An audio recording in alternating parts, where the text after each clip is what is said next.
जय सिया राम मित्रों। संत कबीर एक ऐसा नाम जो कि धर्म की सीमाओं से परे है, एक ऐसा नाम जो कि सत्य की खोज में समाज के खोखले रिवाजों को चुनौती देता है। आज हम आपको लेकर के चलेंगे 15वीं शताब्दी के उस युग में जहां एक अनपढ़ जुलाहा पूरे समाज को ज्ञान और भक्ति का अद्भुत संदेश देता है। संत कबीर का जन्म 1398 ईस्वी के आसपास माना जाता है। संत कबीर के जन्म को लेकर के अनेकानेक मत हैं। कुछ लोग उन्हें ब्राह्मण माता से जन्मा हुआ मानते हैं, जिन्हें बाद में एक मुस्लिम दंपति नीरू और नीमा ने पालन पोषण किया। तो वहीं कुछ इतिहासकार लोग मानते हैं कि वे जन्म से ही नीरू और नीमा के पुत्र थे। लेकिन यहाँ कबीर स्वयं कहते हैं, जाति न पूछो साधु की, पूछ लीजिए ज्ञान, मोल करो तलवार का, पड़ी रहंदो म्यान। उनका जीवन बनारस के आसपास बीता। वे एक जुलाहा यानी बुनकर के रूप में जीवन यापन करते थे।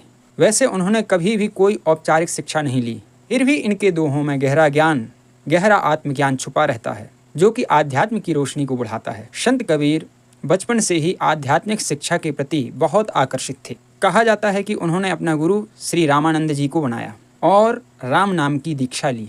यही राम नाम संत कबीर की साधना का केंद्र बन गया। एक ऐसा राम जो किसी मूर्ति में नहीं बल्कि हर एक जीवों के भीतर स्थापित है। संत कबीर निर्गुण भक्ति पर विश्वास करते थे। वे एक ऐसे ईश्वर को मानते थे जो निराकार है, निर्विकार है, जो किसी एक धर्म का नहीं है। उनका एक प्रसिद्ध दोहा बड़ा प्रचलित है, मोको कहाँ ढूंढे रे बंदे, मैं तो तेरे पास में, ना मैं मंदिर ना मैं मस्जिद, न कावे कैलाश में। संत कबीर की भक्ति किसी मंदिर या मस्जिद के लिए मोहताज नहीं थी। वे हमेशा कहते थे कि एक सच्चा ईश्वर प्रेम और सत्य में बसता है। संत कबीर केवल एक संत नहीं बल्कि एक समाज सुधारक भी थे। इन्होंने जात पात, ऊंच नीच, दिखावटी पूजा और पाखंड का कड़ा विरोध किया। वे जीवन की सच्चाइयों को लेकर बहुत ही सीधे और सरल शब्दों में कटाक्ष करते थे। इन्होंने समाज को आईना दिखाया, न क्रोध से न हिंसा से बल्कि प्रेम और तर्क के द्वारा। कबीर का साहित्य दोहों और साखियों के रूप में प्रसिद्ध है। इनकी भाषा में लोक सौंदर्य भी है और दर्शन का गहरापन भी। उदाहरण के लिए इन्होंने कहा, बुरा जो देखन मैं चला, बुरा न मिलिया कोई, और जो दिल खोजा आपना, मुझसे बुरा न कोई। अर्थात संत कबीर के शब्दों में आत्मनिरीक्षण की शक्ति है। वे हमें दूसरों को सुधारने से पहले स्वयं आत्मनिरीक्षण की शिक्षा देते हैं, आत्मावलोकन की शिक्षा देते हैं।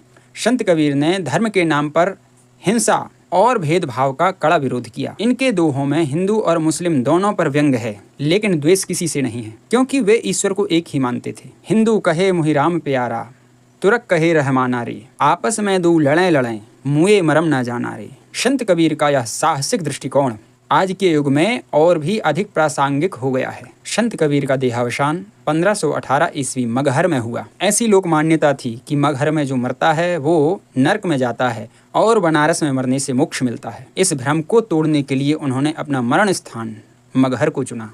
इनकी मृत्यु के बाद हिंदू और मुस्लिम दोनों अनुयायी इनके शव को लेकर झगड़ने लगे, लेकिन जब चादर हटाई गई तो वहाँ केवल और केवल फूल मिले। अर्थात यह संकेत था संत कबीर किसी एक धर्म के नहीं थे। उन संत कबीर के फूलों को दोनों पक्षों ने, हिंदू और मुस्लिम ने, लेकर के सम्मानपूर्वक अपने अपने रीति रिवाजों से अंतिम संस्कार किया।